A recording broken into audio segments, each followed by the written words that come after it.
বিশ্বনবী বললেন, খায়রুকুম মান তাআল্লামাল কুরআন ওয়া আল্লামা, তোমাদের মধ্য থেকে ওই ব্যক্তি আল্লাহর কাছে সবচাইতে বেশি সেরা, যে নিজে কোরআন শিখে অন্যরে শিখায়া দেয়। আপনি কোরআন শিখলে আপনি সেরা, আবার আপনি যদি শিখায়া দেন তবেও আপনি সেরা।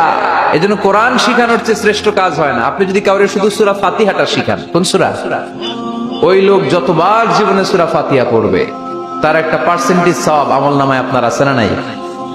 আবার ওই লোক যদি কাউরে এই সূরা ফাতিহাটা শিখায়, আবার যারে শিখালে যদি আবার আরেকজনরে শিখায়, এভাবে যতজনকে শিখাবে প্রত্যেকের সওয়াব থেকে একটা পার্সেন্টেজ সওয়াব আপনার আমলনামায় দিয়ে দিবে কে?